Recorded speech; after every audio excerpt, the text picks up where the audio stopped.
journey, it takes you 4 months. Now you have the option to go one form or another for almost 10 years online. I remember my first ever experience with Soiree into this was back in 2016. I released an ebook. And it was funny, even back then, it was a lot trickier than it is now. Back then, even just getting payments, getting payment processing, managing to sell stuff online, especially for me, because I was under 18, trying to get a PayPal sorted. Like 10 years ago, there weren't the tools there are now. Like now, really, there's no excuse whatsoever. And by the way, I guess I'll mention it now because it makes sense with what I'm saying in the video. That's one of the reasons why I'm doing this 5-day live challenge. It's the first time I had ever done a live event. So I'll go ahead and leave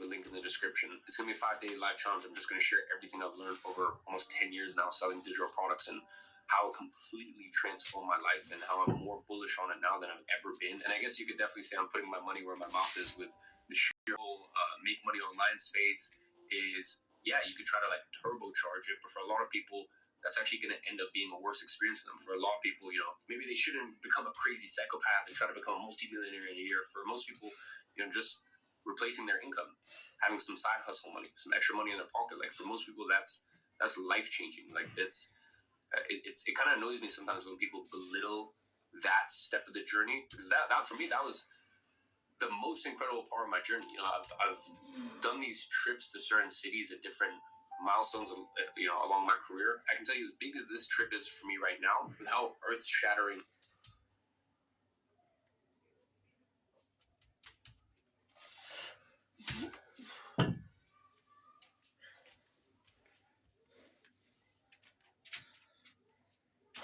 especially if you're looking at something on your phone. I mean, it's just nuts. But one thing that'll get me a little annoyed is when I see these guys. I don't want to say maybe whining is a little bit. That's just me, like over emphasizing.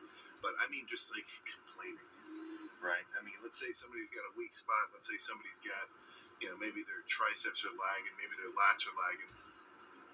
Now, the guy with the dog in him is going to say, shit, man, I'm going to pound my freaking lats this next bulking phase. Or if your main gaining's like, all right, I better start maybe prioritizing my back days.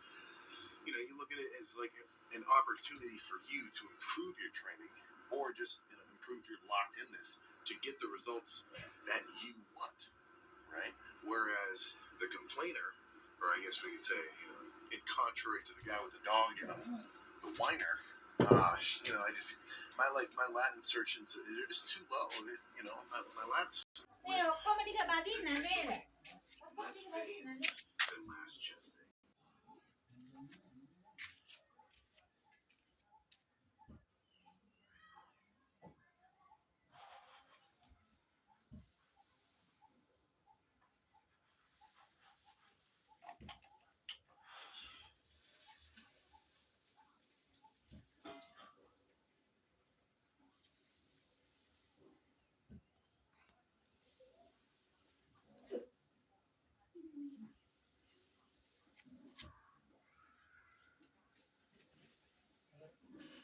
It's gonna get me real riled up. Nothing can really grind my gears. It's like how can you get twisted around, especially if you're looking at something on your phone. I mean, it's just nuts. But one thing that'll get me a little annoyed is when I see these guys. I want to say maybe whining is a little bit. That's just me over emphasizing. But I mean, just like complaining, right? I mean, let's say somebody's got a weak spot. Let's say somebody's got, maybe their triceps are lagging, maybe their lats are lagging. Now, the guy with the dog in him is going to say, shit, man, I'm going to pound my freaking lats this next bulking phase. Or if your main gain is like, all right, I better start maybe prioritizing my back days. You look at it as like an opportunity for you to improve your training or just improve your locked inness to get the results that you want, right? Whereas the complainer, or I guess we could say, in contrary to the guy with the dog, the whiner, my lat insertions, they're just too low. My lats, my bicep insertions are